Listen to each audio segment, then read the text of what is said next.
You know, there's something people don't usually talk about. Not because it's rare. Actually, it's incredibly common. We just don't know how to explain it. Have you ever noticed how a house can suddenly feel different? I don't mean after moving or after buying new furniture. I mean the same house, same walls, same kitchen, same family pictures. Nothing changed. And yet, everything changed. Maybe your son got married. Maybe your daughter moved across the country. Maybe they're exactly where you always hoped they'd be, building a life, making their own decisions, becoming independent. And if someone asked you, are you happy for them? You'd probably smile and say, of course. And you would mean it. You really would. But then night comes. You lock the front door. You turn off the lights. You walk past a bedroom that used to have life inside it. And without even realizing it, you slow down. Because your heart still expects someone to be there. Nobody tells parents that this part exists. Everybody prepares you for the first day of school, for the teenage years, for college, for weddings. But almost nobody says, there will come a day when the greatest sound in your home is silence. And that silence can be surprisingly loud. Sometimes it's not even that you miss having someone to take care of. Sometimes you simply miss who you were when they still needed you. Can I tell you something? If you've ever felt that, there is absolutely nothing wrong with you. It doesn't mean you're weak. It doesn't mean you're dependent. And it certainly doesn't mean you love your children too much. It simply means your heart is adjusting to a new season that nobody ever taught you how to enter. And maybe that's why you're here today. Because part of you has been wondering, why does this hurt so much? Let's talk about that. You know, I've been thinking about something. Maybe we've been calling this the wrong name. People call it the empty nest, but I don't think that's really what hurts. Because, let's be honest, it's not the empty bedroom. It's not the quiet kitchen. It's not even the silence. Those things just remind us of something deeper. Can I ask you a question? When your children were little, who were you?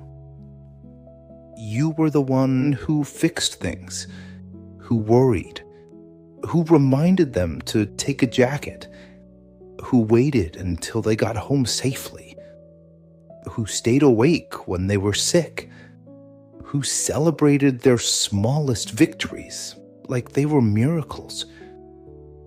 For years, your days had a purpose that began with someone else's needs. And then, almost without asking your permission, life changed. One day, they didn't need you to drive them anymore. Then, they didn't need your advice as often. Then, they stopped calling every day. Not because they stopped loving you, because they were building a life. Exactly. The life you spent years helping them build. Isn't that strange? Sometimes the very thing we prayed for is the same thing that breaks our heart. And maybe that's why this feels so confusing, because you're proud and you're hurting at the very same time. Both things can be true. You can be grateful that your children are happy and still cry when you walk past their old room.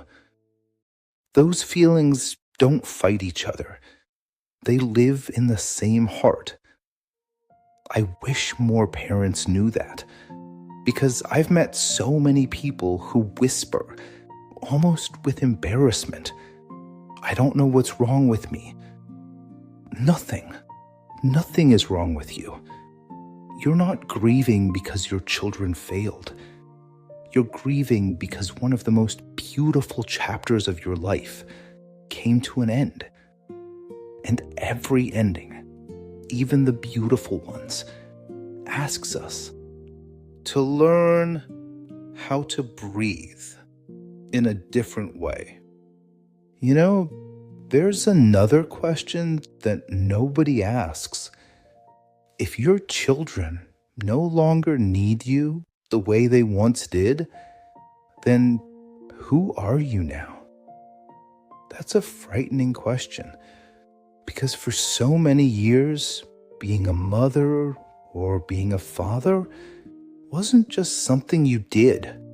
It became part of who you were. So when life changes, it can almost feel as if you've lost a piece of yourself. But can I share something that took me a long time to understand?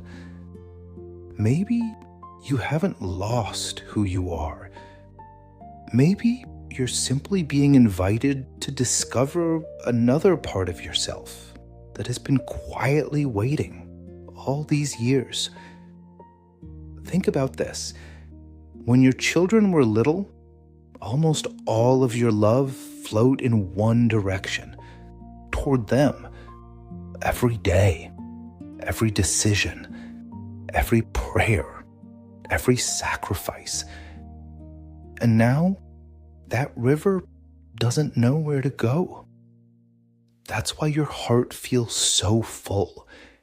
Not because you have less love, because you still have so much love left to give. Maybe someone down the street is waiting for a conversation. Maybe another grandparent needs a friend. Maybe a lonely neighbor hasn't heard someone ask, "How are you?" Really. Sometimes life doesn't take away our purpose. It simply changes where that purpose is needed. And if I may, I'd like to tell you something that has given comfort to my own heart. I believe God never wastes a season. Not one. Not the years when you were raising children, and not these years when the house feels quieter.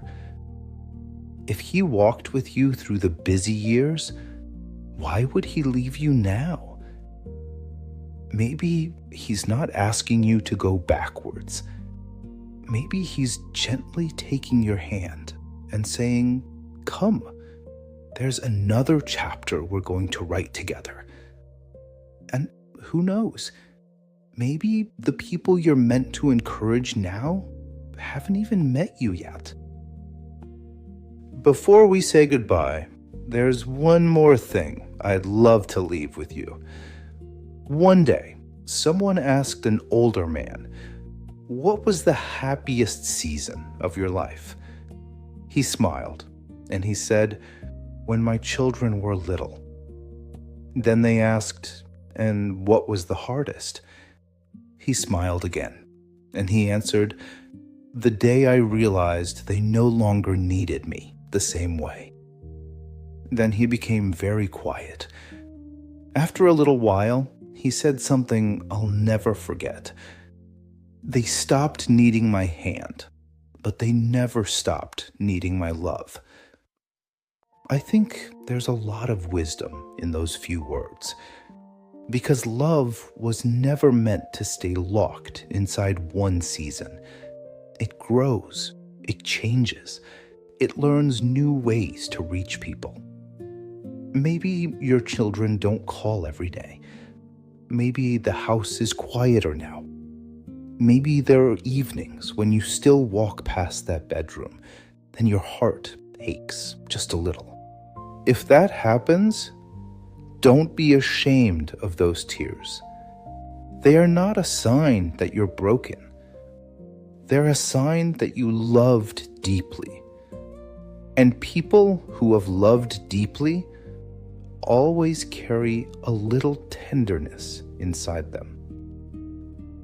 I truly believe your best years were never measured by how busy your house was. They were measured by how much love your heart learned to give. And here's the beautiful part. That heart is still beating. It still has kindness. It still has wisdom. It still has stories. It still has hugs. It still has prayers. It still has so much life.